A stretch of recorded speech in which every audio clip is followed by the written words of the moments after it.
저런 할머니가 키운 아이들은 뭐가 될까? 평생 시골을 벗어나지 못할 거야. 한미숙이 박장대소하며 VIP 대기실에서 손가락질했습니다. 국장 정말요. 시골에서 자란 애가 어떻게 국장까지 되겠어요? 옥순의 얼굴이 빨갛게 달아오르며 주먹을 꽉 쥐었습니다. 우리 서연이가 누구인지 곧 알게 될 겁니다. 안녕하세요, 여러분. 오늘도 찾아주셔서 감사합니다. 구독과 좋아요는 더 감동적인 영상 제작에 큰 힘이 됩니다. 앞으로도 여러분께 재미있고 따뜻한 이야기로 찾아뵙겠습니다. 그럼 오늘 준비한 특별한 이야기 함께 들어보실까요?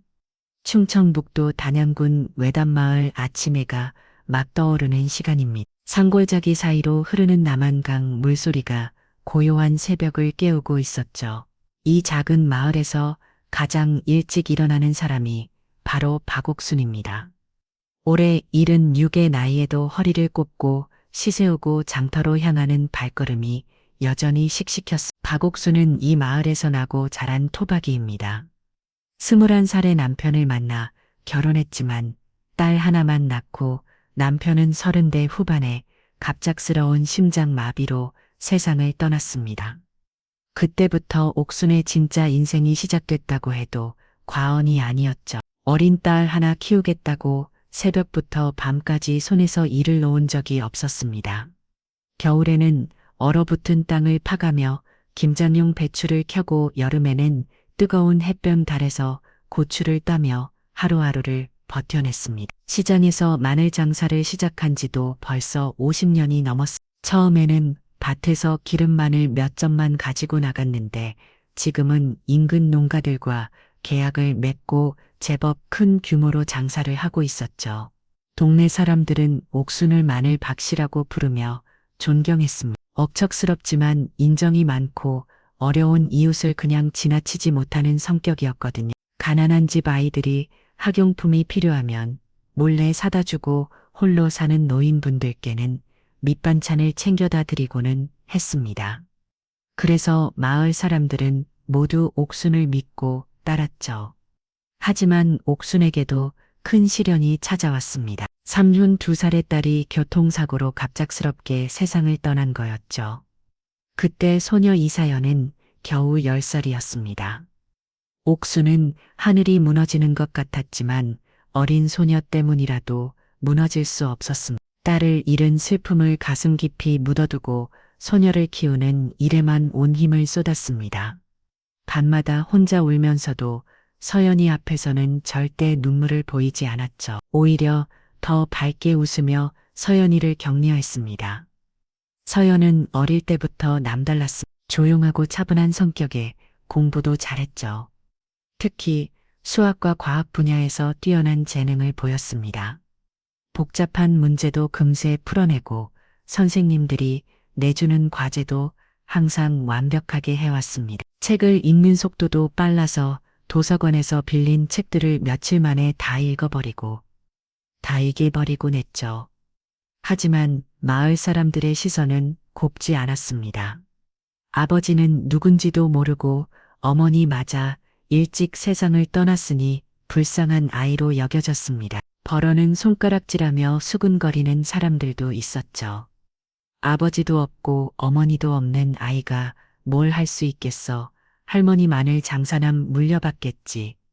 시골 출신의 집안 배경도 없는데 아무리 공부를 잘해봤자 한계가 있을 거야. 여자아이가 그렇게 똑똑해봤자 결국 시집이나 잘 가야지.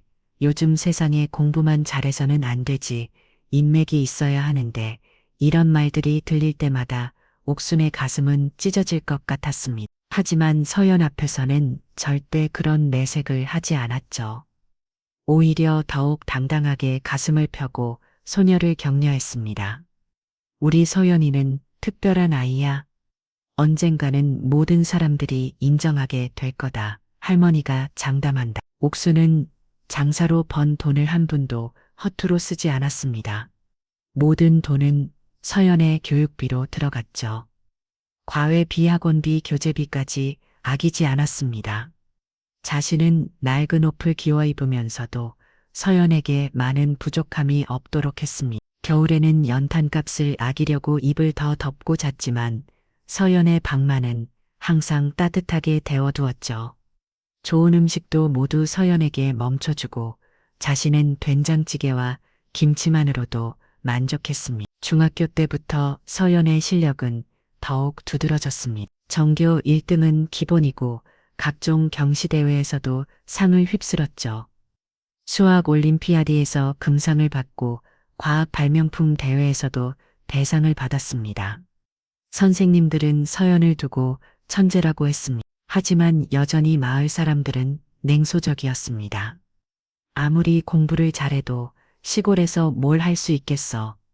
결국 서울 가서 고생만 하다가 돌아올 텐데 배경 없는 애들은 한계가 있어. 아무리 똑똑해도 좋은 직장 들어가기 어려워.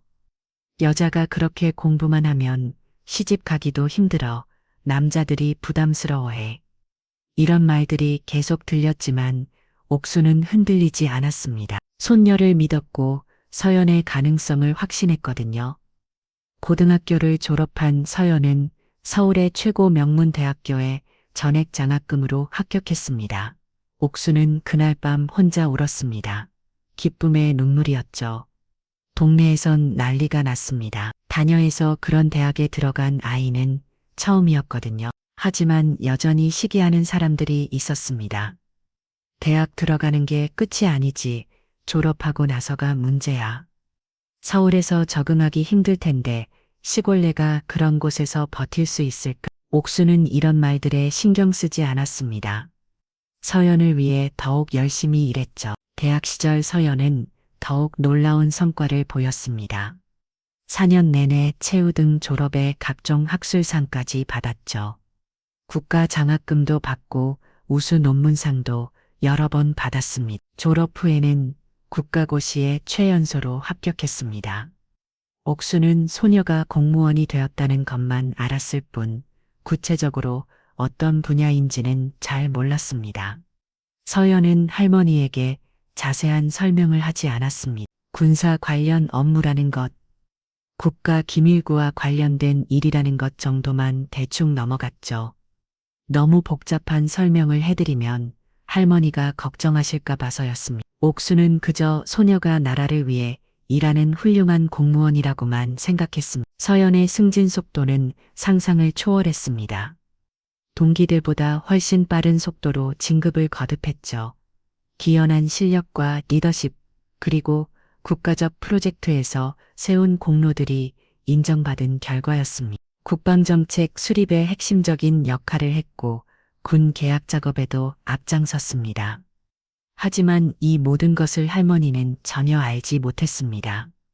서연이 의도적으로 숨겼거든요. 이제 서연은 40살이 되었습니다. 아직 결혼하지 않고 혼자 살고 있었죠. 가끔 고향이 내려와 할머니와 시간을 보내고 했는데 언제나 조용하고 차분한 모습이었습니다. 옥수는에게는 여전히 어릴 때 그 착하고 똑똑한 소녀의 뿐이었죠. 서연도 할머니 앞에서는 그냥 평범한 소녀로 지내고 싶어 했습니다. 최근 들어 서연이 더욱 바빠진 것 같았습니다. 전화도 자주 못 받고 내려오는 횟수도 줄어들었죠. 가끔 전화로 피곤한 목소리를 들을 때면 옥수 내 마음이 아팠습니다. 하지만 서연이 열심히 살고 있다는 것만으로도 충분히 만족했습니다. 자신이 키운 소녀가 서울에서 당당하게 살아가고 있다는 것만으로도 자랑스러웠거든요. 마을 사람들은 여전히 서연에 대해 관심이 많았습니다. 가끔 옥순에게 소녀 소식을 물어보곤 했죠. 서연이 어떻게 지내고 있어요? 공무원 생활 힘들지 않나요? 언제 결혼할 계획인가요? 옥수는 항상 같은 대답을 했습니다. 잘 지내고 있어요. 바쁘긴 하지만 보람있게 일하고 있다고 하더라고요. 어느 날 오후 옥순이 마늘 손질을 하고 있을 때였습니다. 오체부가 집 앞에서 큰 소리로 불렀죠. 박옥순 어르신 등기 우편 왔습니다. 옥순은 손을 닦고 나가서 등기를 받았습니다. 발신인을 보니 대한민국 육군 제3기갑사단이라고 적혀 있었죠. 군대에서 온 편지라니 옥수는 당황스러웠습니다. 소녀 서연이 군대와 관련된 일을 한다고는 했지만 이런 공식적인 우편을 받아본 적은 없었거든요. 봉투를 이리저리 살펴보니 매우 정식으로 발송된 것 같았습니다. 두꺼운 봉투에 공식 도장까지 찍혀 있었죠. 봉투를 조심스럽게 뜯어보니 화려한 초청장이 들어 있었습니다. 제3기갑사단 창설 70주년 기념부대 개방식 및 시상식이라는 제목이 금색 글씨로 인쇄되어 있었죠. 종이도 고급스럽고 디자인도 매우 정성스럽게 만들어진 것 같았습니다. 그런데 더 놀라운 것은 초청장 하단에 적힌 내용이었습니다. 국방부 정책국장 이사연 소장님과 동반 가족분 특별 초청 옥수는 글자를 다시 한번 천천히 읽어봤습니다. 서연이 소장이라고 되어 있었죠. 소장이 뭔지는 정확히 몰랐지만 뭔가 중요한 직책인 것 같았습니다. 그리고 특별 초청이라는 말이 붙어 있는 것을 보니 보통 행사가 아닌 것 같았죠. 초청장을 자세히 들여다보니 행사 일정과 장소 그리고 주의사항들이 세세하게 적혀 있었습니다. 저녁 무료업 서연에게서 전화가 걸려왔습니다. 할머니 초청장 받으셨죠? 응, 받았다. 그런데 서연아, 너 소장이라고 되어 있던데 그게 뭐야? 서연이 잠시 말을 멈췄다가 대답했습니다. 그냥 직급 이름이에요. 할머니, 이번 행사에 꼭 와주세요.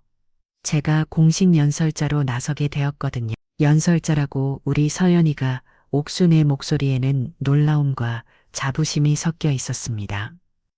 네, 중요한 발표를 하게 되었어요. 할머니가 꼭 봐주셨으면 좋겠어요.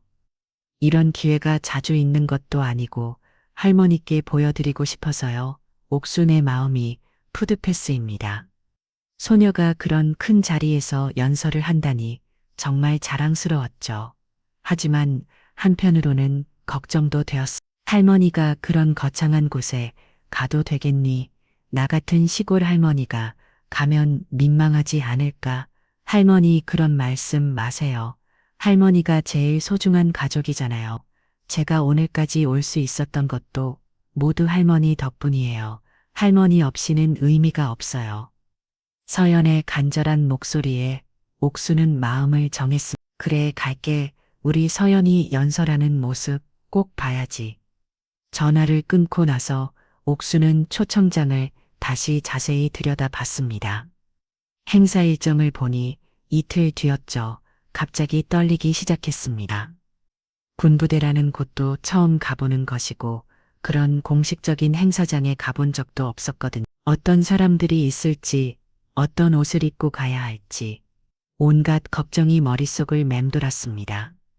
다음 날 아침 옥수는 장터에 나가서 평소보다 일찍 장사를 정리했습니다. 마을 이장인 김두식이 궁금한 듯 물어봤죠. 박씨, 오늘 일찍 들어가네. 응, 내일 서연이 부대 행사에 가봐야 해서. 부대 행사. 이서연이가 뭐하러 부대에 옥순이 초청장을 보여주자 김두식이 초청장을 받아 들고 있던 이 갑자기 얼굴이 굳어졌습니다.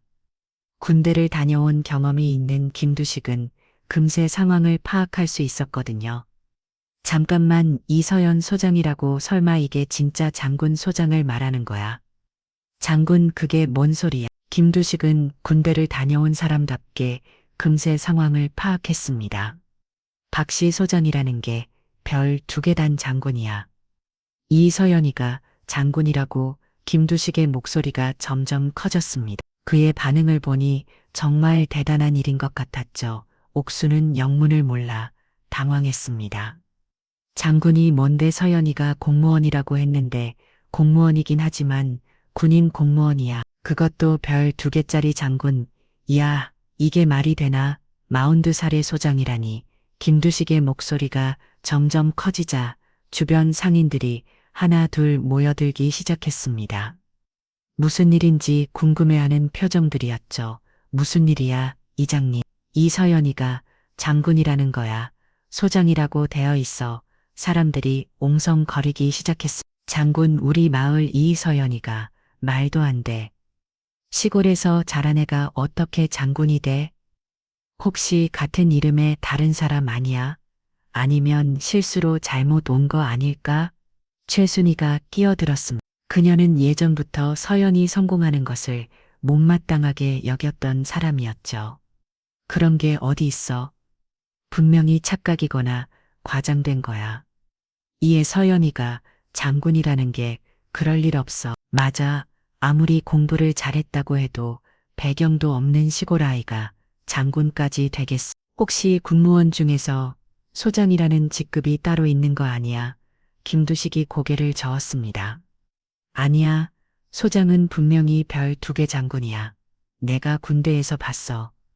소장님들이 지나가면 모든 병사들이 차렷 자세로 서 경례했거든. 근데 이미서연이가 40살의 소장이라는 이건 정말 말이 안 돼.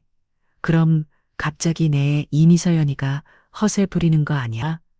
아니면 초청장이 잘못 온 거일 수도 있고 요즘 젊은 애들이 체면 때문에 과장해서 말하는 경우가 많잖아. 옥수는 사람들의 수근거림을 들으며 마음이 복잡해졌습니다. 소녀를 믿고 싶지만 마을 사람들의 의심스러운 시선이 부담스러웠죠. 정말로 서연이 장군일까요? 그렇다면 왜 지금까지 말하지 않았을까요? 우리 서연이가 거짓말할 아이가 아니야. 옥순이 조용히 말했지만 사람들의 의심은 쉽게 가라앉지 않았습니다. 박씨 가서 확인해봐. 아마 착각이거나 실수일 거야. 맞아, 이어어팅. 김자 장군이라면 진작에 마을에서 난리가 났을 텐데 장군 같으면 신문이나 텔레비전에도 나오고 그럴 텐데 그런 적도 없잖아. 시골에서 자란 애가 그런 높은 자리까지 올라간다는 게 현실적으로 가능할까? 집에 돌아와서 옥수는 초청장을 다시 들여다봤습니다. 정말로 서연이 장군인 걸까요? 그렇다면 왜 지금까지 말하지 않았을까요? 온갖 생각들이 머릿속을 맴돌았습니다. 혹시 정말로 사람들 말대로 착각이나 실수인 걸까요? 저녁에 동네 사람들이 몇 명 더 찾아왔습니다. 모두 호기심 어린 눈으로 초청장을 들여다보며 수근거렸죠. 진짜 신기하다. 이어서 연희가 장군이라니 아직 확실하지 않잖아. 가서 봐야 할 거 아니야. 그래도 부대에서 공식 초청장을 보냈으니까 뭔가는 있는 거겠지. 하지만 상식적으로 생각해봐. 시골에서 자란 애가 42살을 장군이 된다는 게 말이 돼?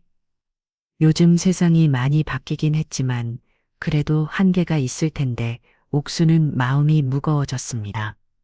내일 부대에 가면 모든 것이 밝혀질 텐데 과연 어떤 일이 기다리고 있을지 걱정되었습니다. 만약 정말로 서연이 장군이라면 왜 지금까지 숨겼을까요? 그리고 마을 사람들의 의심이 틀렸다면 얼마나 기뻐할까요? 반대로 정말 착각이라면 얼마나 창피할까요? 그날 밤 옥수는 잠을 이루지 못했습니다. 소녀에 대한 자부심과 마을 사람들의 의심 사이에서 마음이 흔들렸습니다. 창밖으로 보이는 별들을 바라보며 생각했죠. 서연이 어릴 때 할머니 저도 언젠가 저 별처럼 빛나는 사람이 될 수 있을까요? 라고 물었던 일이 떠올랐습니다. 그때 옥수는 그럼 우리 서연이는 분명히 될 수 있어 라고 대답했었죠. 하지만 한 가지는 확실했습니다. 내일이면 모든 것이 밝혀질 거라는 건 말입니다. 과연 서연이 정말 장군일까요? 아니면 단순한 착각일까요? 다음 날 아침 7시 옥수는 정성스럽게 차려입었습니다. 딸의 제살 때 있던 검은색 한복에 진주 목걸이까지 걸었죠. 거울을 보니 긴장된 표정이 그대로 드러나 있었습니다. 오늘이면 모든 의문이 풀릴 텐데 과연 서연이 정말 장군인지 확인할 수 있을 것입니다. 머리도 단정하게 빗고 화장도 조금 했습니다. 평소에는 화장을 거의 하지 않았지만 오늘만은 특별한 날이니까 신경을 써야겠다고 생각했죠. 기차역에서 서연을 만났을 때 옥수는 깜짝 놀랐습니다. 서연이 평소와는 전혀 다른 모습이었거든요. 깔끔한 정장 차림의 어깨에는 검은색 가방을 메고 있었는데 뭔가 당당하고 위험 있는 분위기가 느껴졌죠. 걸음걸이도 평소보다 훨씬 자신감 넘치고 의젓했습니다. 할머니, 오늘 정말 예쁘세요. 서연이 할머니의 손을 잡으며 미소 지었습니다. 하지만 옥수는 소녀의 표정에서 어떤 긴장감을 느꼈습니다. 평소의 편안한 미소와는 조금 다른 뭔가 준비된 듯한 표정이었죠. 서연아, 너 정말 장군이요? 마을 사람들이 그런다는데 서연이 잠시 말을 멈췄다가 조용히 대답했습니다. 할머니 곧 다 보시게 될 거예요. 오늘은 그냥 할머니와 함께 있는 것만 생각하세요. 그대로 향하는 택시 안에서 옥수는 계속 궁금했지만 서연이 자세한 말을 하지 않아서 그냥 기다리기로 했습니다. 창밖으로 보이는 풍경이 점점 변해갔죠. 도시 외곽으로 나가니 넓은 들판 사이로 큰 부대가 보이기 시작했습니다. 멀리서도 그 규모가 상당히 보였고 주변에는 여러 대의 차량들이 오가고 있었습니다. 제3기갑사단 정문 앞에 도착했을 때 옥수는 입이 벌어졌습니다. 거대한 철문과 그 옆에 서 있는 병사들 그리고 곳곳에 걸린 태극기가 장관이었죠. 평생 이런 곳에 와본 적이 없었습니다. 정문 양쪽으로는 완전 무장한 초병들이 서 있었고 그들의 군복과 장비가 매우 인상적이었습니다. 정문 앞에는 이미 여러 대의 고급 승용차들이 줄지어 서 있었습니다. 정장을 차려입은 사람들이 하나 둘씩 내려서 부대 안으로 들어가고 있었죠. 모두를 당당한 걸음으로 걸어가는 모습이 범상치 않아 보였습니다. 옥수는 자신이 너무 초라해 보이는 것은 아닌지 걱정되었습니다. 서영과 함께 정문으로 다가가자 초병이 두 사람을 멈춰 세웠습니다. 초병의 표정은 매우 경직되어 있었고 업무적인 느낌이 강했습니다. 신분증 확인 부탁드립니다. 서연이 신분증을 내밀었지만 초병은 서류를 확인하더니 난처한 표정을 지었습니다. 명단을 여러 번 확인해 보더니 고개를 겨울거렸죠. 죄송합니다만 리스트에 없으신데요? 국방부 정책국장 이사연입니다. 다시 확인해 보세요. 초병이 리스트를 뒤적거리더니 고개를 저었습니다. 다른 동료와도 상의해 보고 심지어 상급자에게 무전까지 넣어봤지만 결과는 마찬가지였습니다. 이사연이긴 한데 군무원 팀장으로 되어 있네요. 소장이라고 하셨죠? 옆에 있던 다른 병사가 끼어들었습니다. 그의 표정에는 약간의 의심이 섞여 있었죠. 소장이라면 별 2개짜리 장군인데 이분이 그럴 일 없죠. 아마 착각하신 것 같은데요. 게다가 민간인 동반은 안 된다고 되어 있습니다. 할머니는 밖에서 기다리셔야 될 것 같은데요. 초병들의 말투가 점점 무시하는 듯 해졌습니다.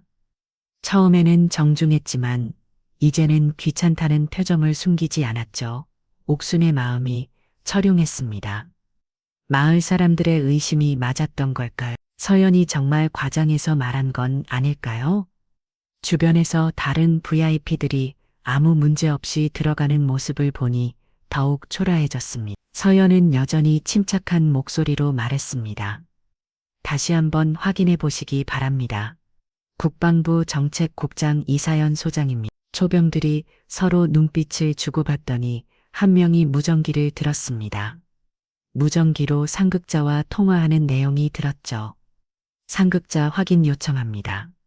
이사연 소장이라고 하시는 분이 계신데 무전기 너머로 들리는 목소리는 짜증스러운 톤이었습니다. 소장 무슨 소장, 오늘 오시는 장성급은 다 파악하고 있는데 그런 분 없어. 그냥 적당히 처리해. 초병이 미안한 듯 고개를 숙였습니다. 하지만 그 미안함도 형식적인 것 같았죠. 죄송합니다. 상급자가 확인이 안 된다고 하네요. 혹시 다른 부대와 착각하신 거 아닌가요? 그때 옆에서 고급 승용차 한 대가 멈춰섰습니다. 차에서 내린 것은 중년 남성과 여성이었는데 둘 다 화려한 정장 차림이었죠. 남성은 군복을 입고 있었고 어깨에 별이 달린 계급장이 보였습니다. 초병들이 즉시 자세를 고쳐잡고 인사했습니다. 사단장님, 사모님 어서 오세요. 사단장 김재봉과 그의 아내 한미숙이었습니다. 김재봉은 군복에 별이 달린 계급장을 차고 있었고 한미숙은 명품 한복을 입고 있었죠. 두 사람의 등장과 함께 주변 분위기가 완전히 바뀌었습니다. 한미숙이 옥순을 보더니 눈을 크게 떴습니다. 몇 초간 확인하더니 놀란 표정을 지었죠. 어머, 혹시 단양시장에서 마늘 파시던 그분 아니세요? 옥순이 깜짝 놀라 돌아봤습니다. 한미숙은 몇 년 전 단양시장에 왔다가 옥수에게 모욕적인 말을 했던 사람이었죠. 한미숙도 옥순을로 알아보고는 약간 당황한 기색을 보였습니다. 맞네. 그때 그분 어머나 여기서 배달이 그런데 여기는 어쩐 일로 오셨어요? 한미숙의 목소리에는 놀라움과 함께 비아니한 거리는 듯한 톤이 섞여 있었습니다. 마치 시골 할머니가 이런 곳에 웬일이냐는 식이었죠. 서연이 조용히 대답했습니다. 할머니와 함께 초청받아서 왔습니다. 초청 누가 초청했다는 거야? 김재봉이 끼어들었습니다. 그의 표정에도 의심이 가득했죠. 오늘 행사에 초청받으신 분이세요. 그런데 리스트에 없다고 하던데 한미숙이 킥키고 섰습니다. 그 웃음소리에는 명백한 조롱이 담겨 있었죠. 사단장님, 이분이 마늘 파시는 할머니시고 옆에 계신 분이 손녀분인가 봐요.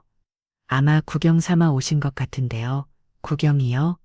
저희는 공식 초청 받았습니다. 서연의 목소리가 조금 차가워졌지만 한미숙은 신경 쓰지 않았습니다. 공식 초청이라 혹시 어떤 일을 하시길래 우리 무대에서 초청했다는 거예요? 국방부 정책국장입니다. 한미숙이 박장대소했습니다. 그 웃음소리가 정문 앞에 울려 퍼졌죠. 국장, 정말요? 그것도 어머나 요즘 잘못 분들 허세가 정말 대단하네요. 주변에 있던 다른 부인들도 하나, 둘씩 모여들어 수공거리기 시작했습니다. 저분이 국장이라고 하시네요. 시골에서 오신 분 같은데 국장이라니 아무래도 착각하신 것 같아요. 요즘 젊은 사람들이 체면 때문에 그런 말하는 경우가 많잖아요. 옥순의 얼굴이 빨갛게 달아올랐습니다. 이런 모욕적인 상황은 처음이었죠. 소녀가 거짓말을 한 것일까요? 아니면 정말로 착각이었을까요? 주변 사람들의 시선이 따가웠습니다. 서연은 여전히 침착했습니다. 확인해 보시면 됩니다. 제가 누구인지 곧 아시게 될 거예요. 한미숙이 더욱 비웃듯 말했습니다. 확인해요?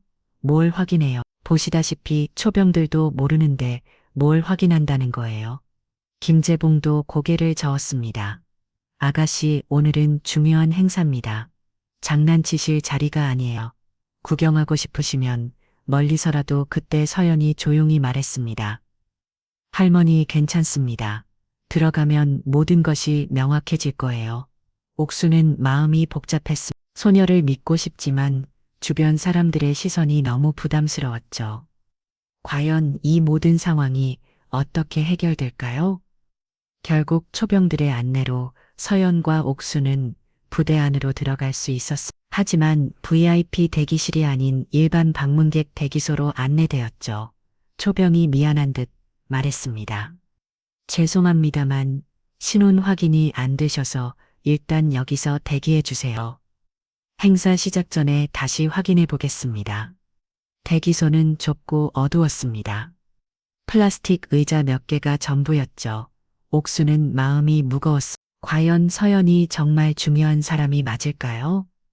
아니면 마을 사람들의 의심대로 착각이었을까요? 서연은 여전히 침착한 표정이었지만 옥수는 소녀의 눈가에서 약간의 서운함을 느낄 수 있었습니다. 서연아, 우리 그냥 돌아갈까? 이렇게 민망한 상황이 될 줄 알았으면 할머니 괜찮아요. 조금만 기다려 보세요. 그때 대기 소문이 열리며 한 병사가 들어왔습니다. 이서연 씨 맞으시죠? VIP 대기실로 이동하시라고 연락이 왔습니다. 옥수는 안도의 한숨을 쉬었습니다. 역시 서연이 맞았던 것 같았죠. VIP 대기실에 들어왔자 분위기가 완전히 달랐습니다. 고급스러운 소파와 테이블, 그리고 각종 다가가 준비되어 있었죠. 이미 여러 명의 사람들이 앉아서 담소를 나누고 있었습니다. 그런데 옥순이 들어선자마자 한미숙의 날카로운 목소리가 들렸습니다. 어머, 여기까지 오셨네요. 정말 끈질기시네요. 한미숙은 다른 부인들과 함께 소파에 앉아 있었습니다. 모두 화려한 한복이나 정장을 입고 있어서 옥순의 소박한 한복이 더욱 철화해 보였죠. 저기 계신 분이 국장이라고 주장하시는 분이에요. 한미숙이 다른 부인들에게 속삭이듯 말했습니다. 정말요? 저런 분이 정말 국장일까요? 시골에서 오신 것 같은데 말이에요.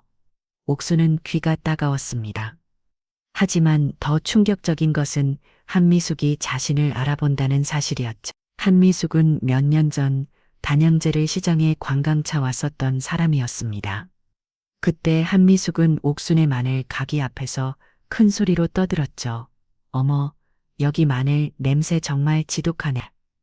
시골 사람들은 정말 무식해서 이런 냄새 나는 것도 아무렇지 않게 파는구나. 저런 할머니가 키운 아이들은 뭐가 될까? 아마 평생 시골을 벗어나지 못할 거야. 그때 옥순이 서연자랑을 하며 우리 소녀는 서울대학교 나와서 공무원하고 있다고 말했었는데 한미숙은 비웃으며 시골에서 자란 애가 무슨 대단한 공무원이 되겠어. 그냥 말단 사무직일 텐데 라고 했었죠. 그 말을 들은 옥수는 가슴이 찢어지는 것 같았습니다. 하지만 장사하는 입장에서 대들 수도 없었습니다. 지금 이 자리에서 다시 만난 한미숙은 여전했습니다. 그런데 정말 신기하네요. 그때 그 시장 할머니가 여기까지 오시다니 손 여분이 국장이라고 하시던데 그때도 공무원 자랑하시더니 이제는 국장까지 되셨다고요. 한미숙이 과거 시장에서의 일을 기억하고 있었던 겁니다.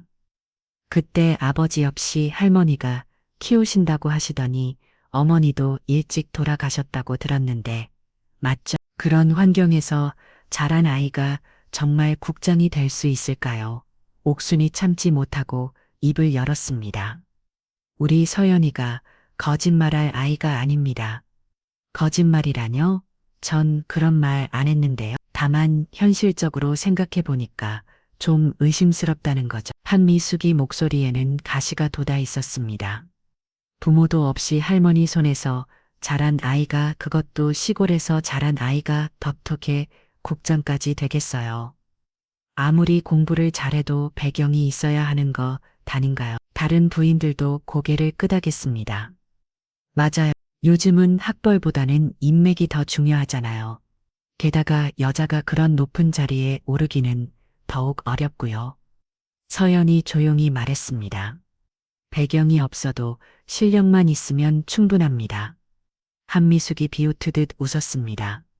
실력이 그래도 한계가 있죠. 특히 국방 분야는 더욱 그렇고요. 남자들도 힘든 분야인데 여자가 그것도 시골 출신이 어때서요? 옥순이 참지 못하고 소리쳤습니다. 우리 서연이는 어릴 때부터 남달랐어요. 전교 1등은 기본이고 서울 최고대학교까지 장학금으로 나왔어요. 그래봤자 시골 학교에서 1등이 뭐가 대단해요? 서울하고는 수준이 다르죠. 한미숙이의 말에 옥순의 얼굴이 붉어졌습니다. 게다가 그 나이에 아직도 혼자 산다면서요? 그때 시장에서 들었는데 결혼도 안 했다고 하더라고요. 여자가 그 나이에 혼자 사는 것도 이상하고요. 결혼 안 한 게 뭐가 잘못이에요? 잘못이라는 게 아니라 뭔가 문제가 있으니까 결혼을 못 하는 거 아닐까 싶어서요. 주변 부인들이 킥킥거렸어. 옥수는 모욕감에 떨어지만 서연은 여전히 침착했습니다. 개인적인 선택의 문제입니다. 선택이라 그렇게 말씀하시니까 더 의심스럽네요. 정말 국장 맞으세요? 그때 한미숙이의 남편인 김재봉 사단장이 들어왔습니다. 여보, 뭔 얘기를 그렇게 열심히 해. 여기 이분이 국장이라고 주장하시는데 좀 이상해서요. 그때 단양시장에서 봤던 분인데 손녀가 공무원이라고 자랑하시더니 이제는 국장이라고 하시네요.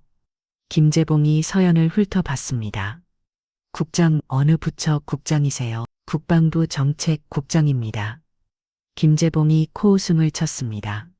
국방부 정책국장이라 그런 중요한 자리에 계신 분이 왜 초병들이 모를까요? 보통은 미리 연락이 와야 하는데 행정착오가 있었나 봅니다. 행정착오라 참 편리한 핑계네요. 김재봉의 말투도 점점 무시하는 듯 해졌습니다. 옥수는 이 모든 상황이 견딜 수 없었습니다. 손녀가 모욕당하는 것을 지켜보기만 할 수는 없었죠. 우리 서연이가 누구인지 곧 알게 될 겁니다. 옥수는 목소리는 떨리고 있었지만 그 속에는 확실히 담겨 있었습니다. 서연을 키워온 할머니로서의 직감이었죠. 오후 2시 드디어 행사장으로 이동하는 시간이 되었습니다. VIP 대기실에 있던 사람들이 하나, 둘씩 일어나 행사장으로 향했죠. 옥수은과 서연도 뒤따란 아섭지만 여전히 사람들의 시선이 따가웠습니다. 할머니 숲과 다른 부인들이 힐끔힐끔 쳐다보며 수공거리는 소리가 들렸거든요. 행사장은 거대한 강당이었습니다. 천장에는 태극기와 부대기가 나란히 걸려 있었고 단상 위에는 커다란 스크린이 설치되어 있었죠. 수백 명의 사람들이 자리를 잡고 앉아 있었는데 대부분 군복을 입은 장교들과 정장을 차려입은 내빈들이었습니다. 무대 장식도 화려했고 조명도 매우 전문적으로 설치되어 있었습니다. 옥수는 이런 장엄한 분위기에 압도되었습니다. 평생 이런 큰 행사장에 와본 적이 없었거든요. 천장의 높이만 해도 몇 층 건물 높이였고 좌석수만 해도 1000명은 좋게 앉을 수 있을 것 같았습니다. 하지만 더 놀라운 것은 사람들이 자신들을 보며 수군거리는 것이 왔습니다. 저기 앉은 할머니 보세요. 뭔가 어울리지 않는데 옆에 앉은 젊은 여자분이 국장이라고 추정했다면서요? 정말요? 말도 안 되네요. 아까 VIP 대기실에서도 난리였다던데요. 안내용은 이 옥순과 서연을 맨 뒤쪽 구석 자리로 안내했습니다. VIP석이 아닌 일반 참석자 좌석이었죠. 앞쪽에는 화려한 군복을 입은 장성들과 정장을 차려입은 고위직들이 앉아 있었습니다. 그들의 자리에는 이름표도 붙어 있었고 전용 물병과 기념품까지 준비되어 있었죠. 행사가 시작되자 사회자가 단상에 올라섰습니다. 군복을 입은 중령 정도로 보이는 남성이었는데 매우 당당하고 격식 있는 모습이었습니다. 제3기 갑사단 창설 70주년 기념식을 시작하겠습니다. 먼저 내빈 소개를 하겠습니다. 스크린에 내빈들의 이름과 직책이 하나씩 나타나기 시작했습니다. 사진과 함께 화려한 경력들이 소개되었죠. 제2쪽 전사령관 이강민 중장님, 육군 본부인사참모부장 최동훈 소장님, 평택시장 김성호 시장님, 중간급 장성들과 지역 정치인들의 이름이 줄줄이 소개되었습니다. 각자의 사진이 나올 때마다 박수가 터져 나왔고 해당 인물들이 일어나서 인사를 했죠. 옥수는 소녀의 이름이 언제 나올지 기대했지만 시간은 계속 흘러갔습니다. 평택상 공예 이소 회장 박영민 회장님, 지역구 국회의원 이정수 의원님, 지방 정치인들과 지역 유지들까지 소개가 끝났는데도 서연의 이름은 나오지 않았습니다. 옥수 내 마음이 조급해졌죠. 혹시 정말로 실수였던 걸까요? 그때 사회자가 잠시 말을 멈추더니 뭔가를 확인하는 듯 고개를 겨울거렸습니다. 단상 아래에서 누군가가 손질을 하고 있었죠. 아, 그리고 국방부에서 오신 분도 계시는 것 같은데 사회자가 명단을 다시 들여다봤습니다. 사단장 김재봉이 단상 옆에서 사회자에게 뭔가를 속삭했습니다.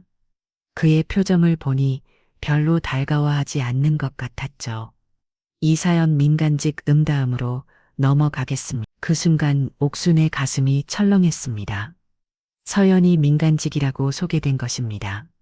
소장도 국장도 아닌 그냥 민간직이라는요. 주변에서 옹성거리는 소리가 더욱 커졌습니다. 저 여자분이 국장이라고 했던 분 아니에요? 민간직이라고 하네요. 역시 거짓말이었나 봐요. 아니면 착각이었거나요? VIP 대기실에서 큰 소리 치더니 결국 이런 거였네요. 한미숙이 뒤돌아보며 의미심장한 미소를 지었습니다.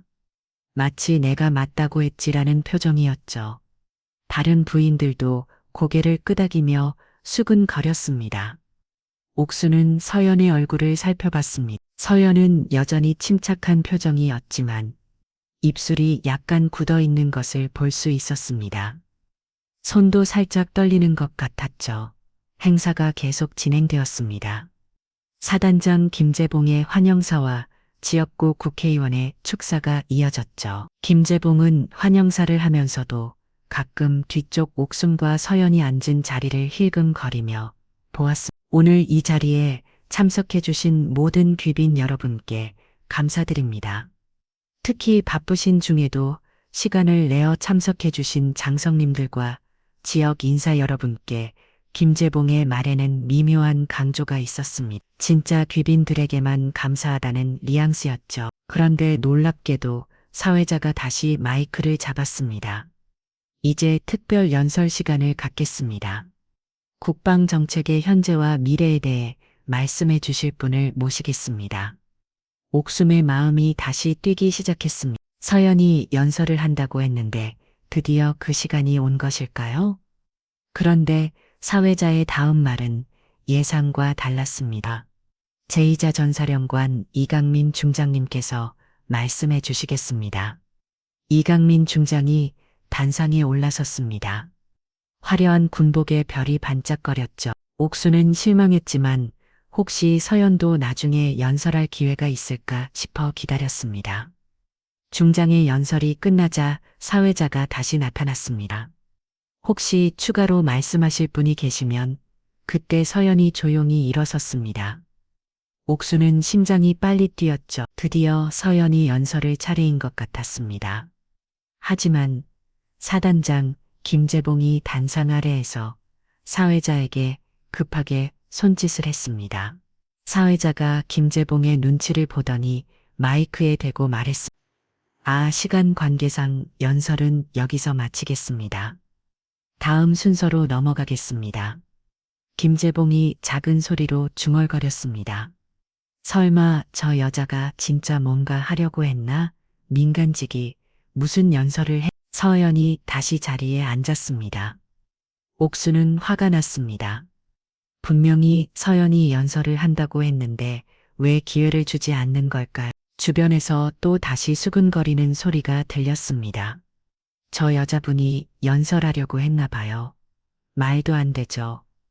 민간직이 무슨 연설을 해요. 부끄러운 줄도 모르고 정말 뻔뻔하네요.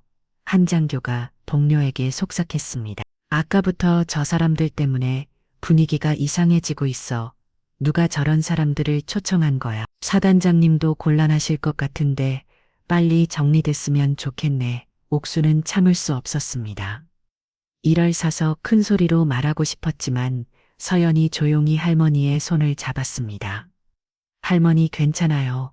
하지만 옥수는 괜찮지 않았습니다. 손녀가 이렇게 무시당하는 것을 참고 볼 수 없었거든요. 행사가 거의 막바지에 다다랐을 때였습니다.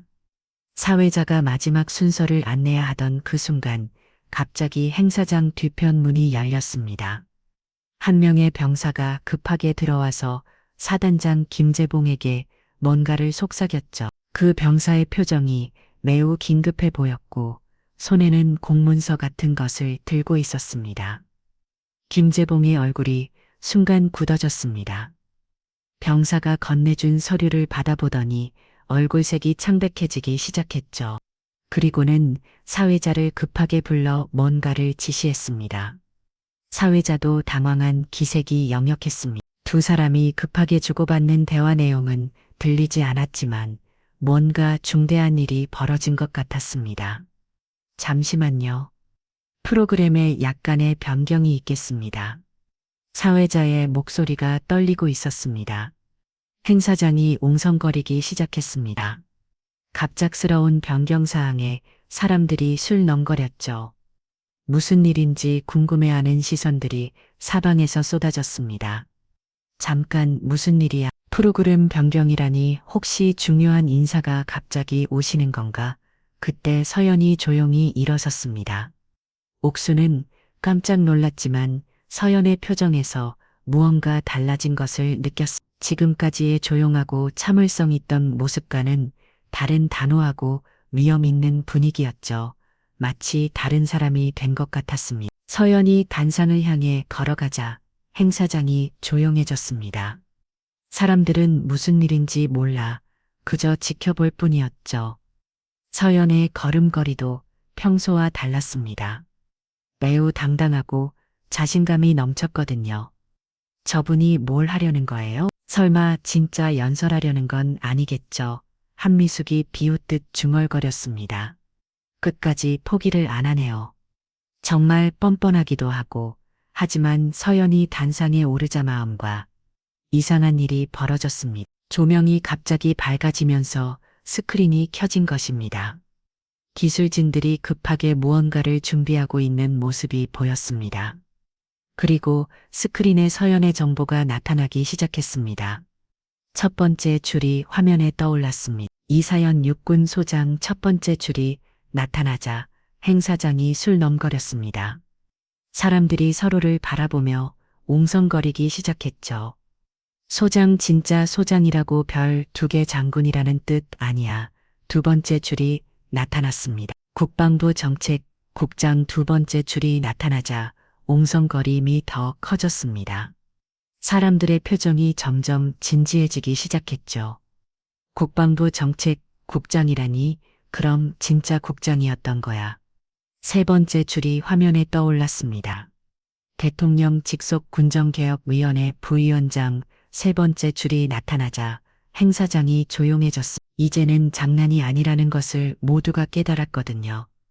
대통령 직속 군정개혁위원회 부위원장이라고 네 번째 줄까지 역대 최연소 여성소장 국방대학원 최우등 졸업 합참전략기획부장 역임 네 번째 줄까지 나타나자 행사장은 완전한 정적에 휩싸였습니다. 펜 떨어지는 소리도 들릴 것 같은 고요함이었죠. 김재봉 사단장의 얼굴이 창백해졌습니다. 자신보다 계급이 높은 소장이었던 것입니다. 덕은 다 나 국방부 정책국장이라는 자신이 절대 함부로 대할 수 없는 위치에 있는 사람이었죠. 손에 들고 있던 서류가 떨리고 있었습니다. 한미숙은 입이 벌어진 채 스크린을 바라봤습니다. 그동안 자신이 얼마나 무례하게 굴었는지 깨닫기 시작한 것입니다. 얼굴이 새하얗게 질려 있었죠. 소장님이었다고요? 곁에 앉은 부인이 떨리는 목소리로 물었습니다. 별 2개면 사단장보다도 높은 거 아니야? 국방부 정책국장이면 엄청난 자리인데 행사장 곳곳에서 일어서는 소리가 들렸습니다. 모든 장교들이 일제히 기립해서 경례하기 시작한 것입니다. 군인들에게는 계급이 잘대적이었거든요. 차렷, 경례, 수백 명의 장교들이 동시에 거수 경례를 했습니다.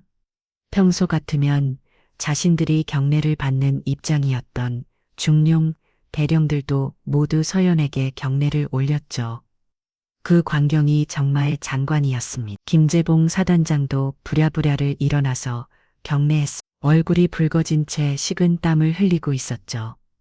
지금까지 자신이 얼마나 큰 실수를 했는지 깨닫고 있었습니다.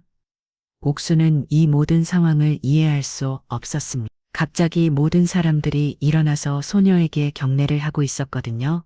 마치 꿈을 꾸는 것 같았습니다. 이게 뭔 일이야? 옥순이 작은 소리로 중얼거렸습니다. 주변 사람들도 비슷한 반응이었죠. 서연이 마이크 앞에 섰습니다. 그 순간 행사장의 분위기가 완전히 바뀌었습니다. 지금까지 무시하고 비웃었던 사람들이 모두 긴장한 표정으로 서연을 바라봤죠. 안녕하십니까.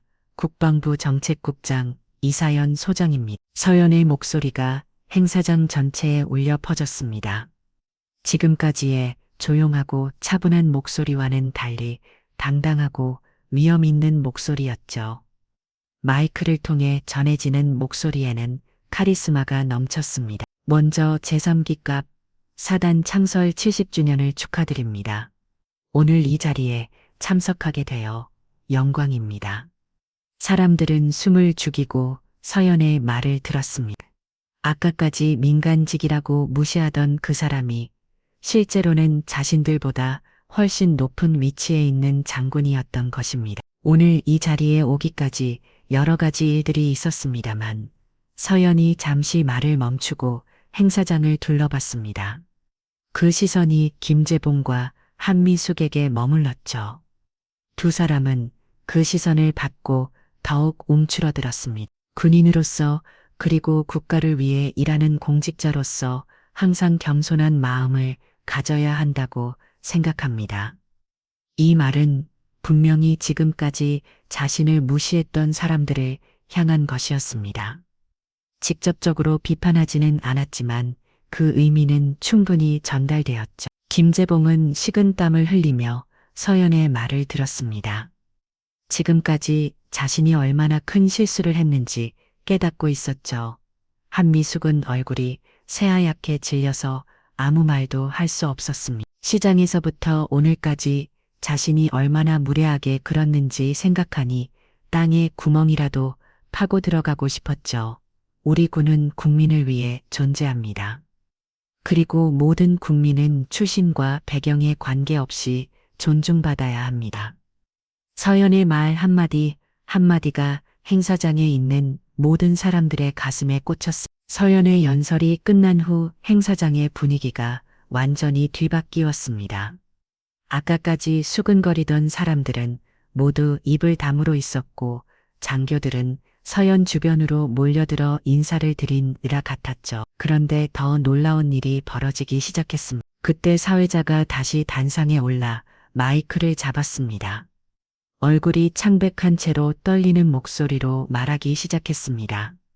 손에는 공식 문서를 들고 있었죠. 여러분, 방금 전 상황에 대해 깊이 사과드립니다.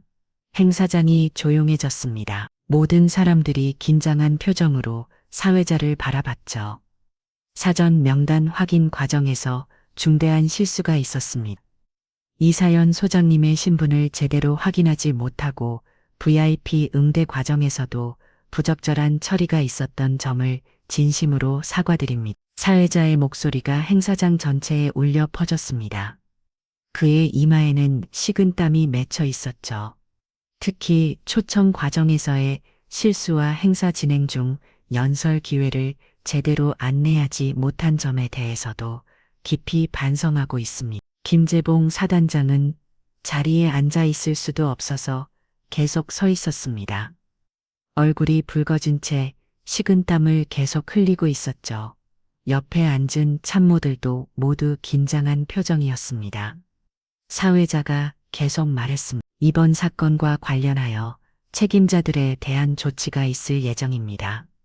그때 스크린에 새로운 내용이 나타났습니다.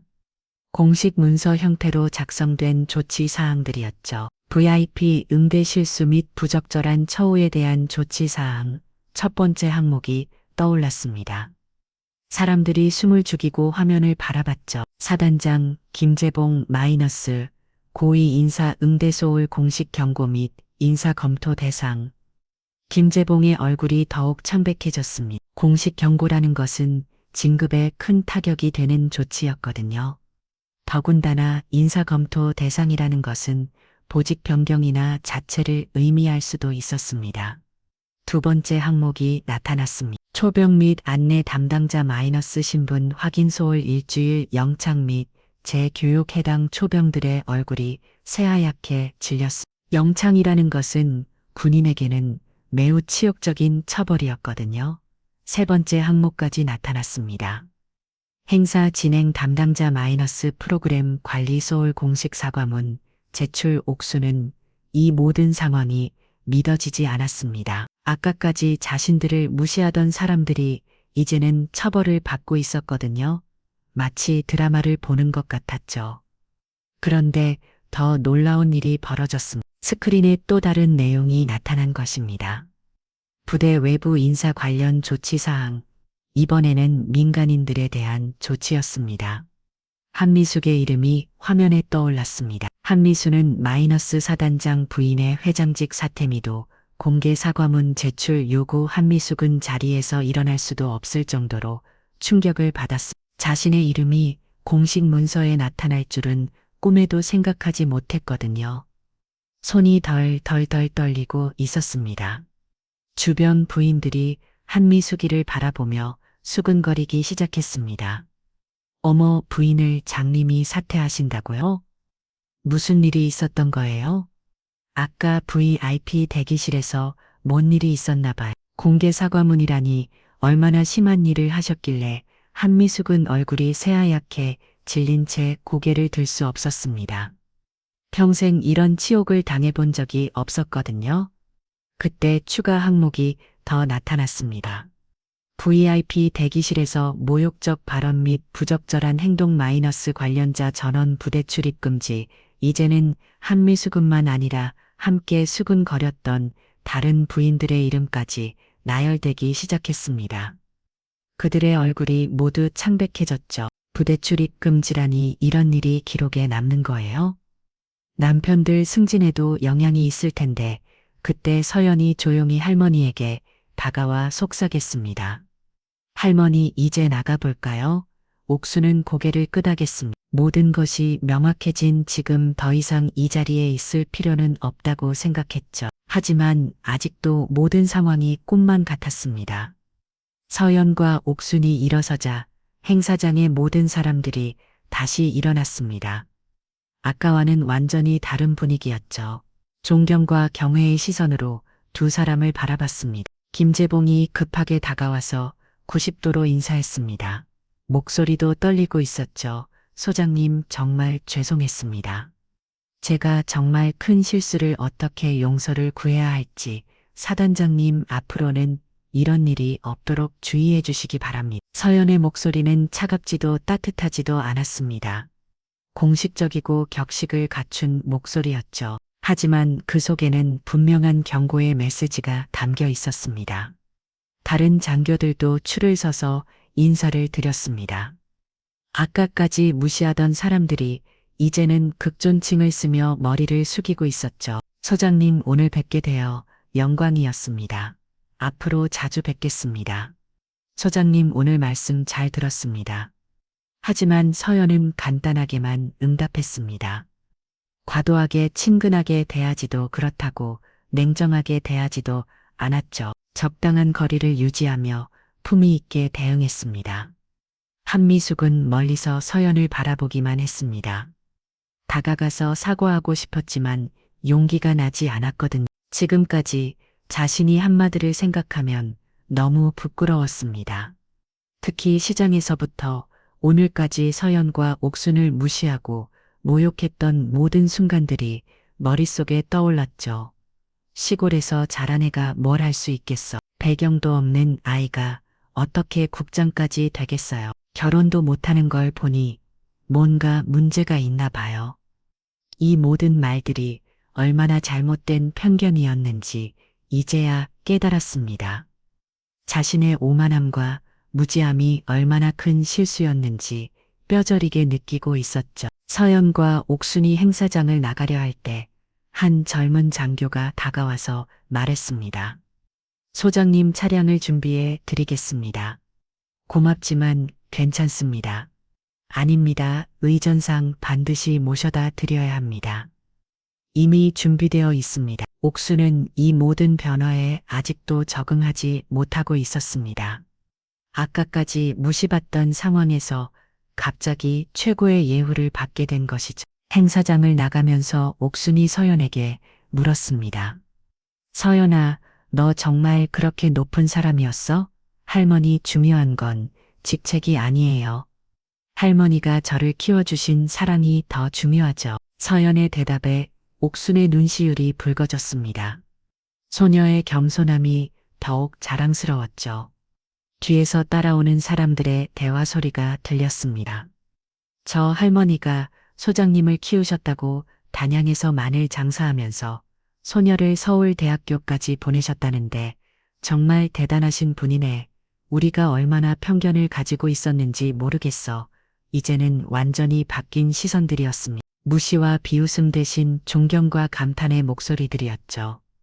행사장을 나선 옥순과 서연은 부대 정문을 향해 걸었습니다.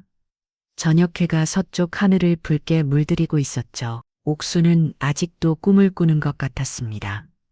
몇 시간 전 과는 완전히 다른 세상이 된 것 같았거든요. 주변에서 지나가는 장병들이 모두 서연에게 경례를 올리는 모습을 보니 더욱 실감이 나지 않았습니다. 정문 앞에 도착하자 놀라운 광경이 펼쳐졌습니다.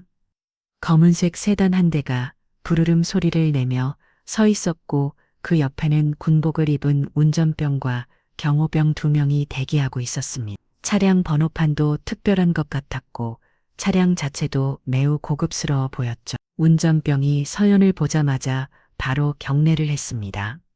그의 자세가 매우 정중하고 격식을 갖춘 모습이었죠. 소장님 차량 준비 완료했습니다. 경호병들도 동시에 거수경례를 올렸습니다. 옥수는 이런 장면을 영화에서나 봤는데 실제로 자신이 경험하게 될 줄은 몰랐습니다. 마치 대통령이나 총리급 인사를 모시는 것 같았거든요. 할머니, 이제 가요. 서연이 할머니의 손을 잡고 차로 안내했습니다. 운전병이 뒷문을 정중하게 열어주었죠. 문을 여는 방식도 매우 격식을 차린 모습이었습니다. 이게 뭐예요? 우리가 이런 차를 타고 가는 거야? 옥수는 당황하며 물었습니다. 평생 이런 대우를 받아본 적이 없었거든요. 네, 할머니, 오늘은 제가 모실게요. 이 차는 소장 이상만 사용할 수 있는 공용 차량이에요. 서연의 설명에 옥수는 더욱 놀랐습니다. 소녀가 정말로 그런 높은 지위에 있었던 것입니다. 소장이 상이라면 정말 높은 계급이라는 뜻이었죠. 차에 타자 부드러운 가죽 시트와 넓은 실내 공간이 옥수는 맞았습니다. 평생 이런 고급차를 타본 적이 없었죠. 시트도 자동으로 조절되고 에어컨도 자동으로 적정 온도를 맞춰주는 것 같았습니다. 서연아, 너 정말 장군이었구나. 내 할머니 그동안 자세히 말씀드리지 못해서 죄송했어요. 왜 말 안 했어? 할머니가 그렇게 걱정했는데 서연이 잠시 말을 멈췄다가 대답했습니다. 할머니께서 부담스러워 하실까 봐서요. 그리고 할머니에게는 그냥 손녀 서연이고 싶었어요. 옥수는 눈시울이 붉어졌습니다. 손녀의 마음을 이해할 수 있을 것 같았거든요. 아무리 높은 자리에 있어도 할머니 앞에서는 그냥 어린 때 그 손녀로 남고 싶었던 것이죠. 차가 부대를 빠져나가는 동안 정문의 초병들이 일제히 경례했습니다. 아침에 자신들을 무시했던 그 초병들이었죠. 이제는 90도로 인사하며 차량을 배웅하고 있었습니다. 얼마나 큰 변화인지 실감할 수 있었죠. 창밖을 보던 옥순이 조용히 중얼거렸습니다. 내 손녀 진짜 별이 됐구나. 할머니, 내가 어릴 때 말했잖아. 언젠가는 하늘의 별처럼 빛나는 사람이 될 거라고. 서연이 할머니의 손을 꽉 잡았습니다. 그때의 기억이 떠올랐던 것이죠. 할머니가 있었기 때문에 가능했어요. 할머니의 사랑과 희생이 없었다면 저는 아무것도 될 수 없었을 거예요. 차 안에는 잠시 따뜻한 침묵이 흘렀습니다. 할머니와 손녀 사이에 깊은 사랑이 느껴지는 순간이었죠. 그때 서연의 휴대폰이 울렸습니다. 화면에는 국방부 장관이라는 이름이 떠 있었죠. 옥수는 그 글자를 보고 또 한 번 놀랐습니다. 잠깐만요. 할머니 서연이 전화를 받았습니다. 안녕하십니까. 장관님, 서연이 오늘 일 들었어. 수고 많았네. 그런데 부대에서 응대가 엉망이었다면서. 네, 조금 있었습니다. 이미 보고 받았어. 해당 부대에 대한 조치는 이미 내려갔고 너무 신경 쓰지 마. 감사합니다. 장관님, 그리고 할머니 모시고 왔다고 들었는데 안녕하시지? 네, 잘 계십니다. 다음에 기회가 되면 인사드리고 싶다고 전해드려. 훌륭하게 키우셨더라. 옥수는 손녀가 장관과 직접 통화하는 모습을 보며 새삼 놀랐습니다. 정말로 높은 자리에 있는 사람이었던 것입니다. 장관이 직접 전화를 걸어올 정도라네요. 전화를 끊은 서연이 할머니에게 설명했습니다. 국방부 장관님이세요. 오늘 일에 대해 걱정해 주시네요. 장관이라면 나라에서 제일 높은 사람 아니야? 군대에서는 그렇죠. 장관님 아래에 참모총장님들이 계시고 그 아래에 제가 있어요. 옥수는 손녀가 정말로 나라에 중요한 일을 하고 있다는 것을 실감했습니다. 그렇게 높은 자리에 있으면서도 겸손한 모습이 더욱 자랑스러웠죠. 고속도로에 진입하자 경호 차량 한 대가 앞에서 선두하기 시작했습니다. 이런 격식 있는 이동도 처음 경험해 보는 일이었죠. 다른 차량들도 자연스럽게 길을 비켜주는 것 같았습니다. 서연아, 그런데 너 힘들지 않니? 그런 높은 자리에 있으면 가끔 어렵긴 해요. 하지만 할머니가 저를 키워주실 때도 힘드셨잖아요. 할머니의 그 마음을 생각하면 저도 견딜 수 있어요. 서연의 말에 옥수는 또 다시 감동했습니다. 아무리 높은 자리에 올라가도 변하지 않는 마음이 가장 소중했죠. 그때 뉴스가 나오기 시작했습니다. 차량 내 모니터에서 속보가 흘러나왔죠. 오늘 제3기갑 사단에서 열린 창설 기념식에서 국방부 이설연 소장이 참석해 화제가 되고 있습니다. 이설연 소장은 역대 최연소 여성 소장으로 뉴스 화면에 서연의 모습이 나왔습니다. 단상에서 연설하는 모습과 함께 그의 경력이 자세히 소개되었죠. 이설연 소장은 단양 출신으로 호르몬이 손에서 자란 어려운 환경을 극복하고 어머니가 아니라 할머니인데 옥순이 작은 소리로 중얼거렸지만 곧 이해했습니다. 언론에서는 보통 그렇게 표현하는 것 같았죠. 평범한 시골 마을에서 시작해 국가의 핵심 인재로 성장한 사례로 주목받고 있습니다. 뉴스는 계속 이어졌습니다. 특히 오늘 행사에서는 신분 확인 과정에서의 실수로 인해 초기 응대에 문제가 있었던 것으로 알려졌는데 이에 대한 책임자 처벌도 이루어진 것으로 전해졌습니다. 옥수는 뉴스를 보며 신기했습니다. 자신의 소녀가 텔레비전에 나오다니 꿈만 같았거든요. 마을 사람들이 이 뉴스를 보면 얼마나 놀랄까요? 해가 완전히 지고 어둠이 내리자 차량의 헤드라이트가 길을 밝혔습니다. 고속도로를 달리는 동안 옥수는 창밖을 바라보며 생각에 잠겼습니다. 아침에 집을 낮을 때만 해도 이런 일이 벌어질 줄은 상상도 못했었죠. 마을 사람들의 의심과 부대에서의 무시, 그리고 마지막에 드러난 놀라운 진실까지 마치 드라마 같은 하루였습니다. 할머니 뭘 생각하고 계세요? 그냥 오늘 하루가 꿈 같다는 생각을 해. 앞으로는 이런 일이 없을 거예요. 제가 누구인지 이제 모르는 사람이 없을 테니까요. 서연이 미소 지으며 말했습니다. 그런데 서연아, 가장 중요한 건 내가 좋은 사람이어야 한다는 거야. 아무리 높은 자리에 있어도 사람이 제일 중요한 법이야. 내 할머니 항상 할머니가 가르쳐 주신 대로 살겠어요. 차량이 단양으로 향하는 길에 들어서자 익숙한 풍경들이 보이기 시작했습니다. 옥순의 마음도 차분해졌죠. 집으로 돌아가는 길이었거든요. 할머니, 내일 마을 사람들이 깜짝 놀라실 것 같아요. 그러게 이장님이 뭐라고 하실까? 이제는 할머니를 함부로 대하는 사람이 없을 거예요. 서연의 말에 옥수는 웃었습니다. 하지만 중요한 건 그런 게 아니었죠. 오늘 하루 세상이 완전히 바뀌었습니다. 무심했던 시골 할머니와 소녀는 이제 존경받는 가족이 되었습니다. 하지만 가장 소중한 것은 변하지 않았죠. 할머니와 소녀 사이의 깊은 사랑, 그리고 서로에 대한 믿음과 자부심 말입니다. 차량이 마을 입구에 도착했을 때 벌써 소문이 퍼진 것 같았습니다. 몇몇 마을 사람들이 나와서 멀찍이 지켜보고 있었거든요. 내일부터는 완전히 새로운 일상이 시작될 것 같았습니다.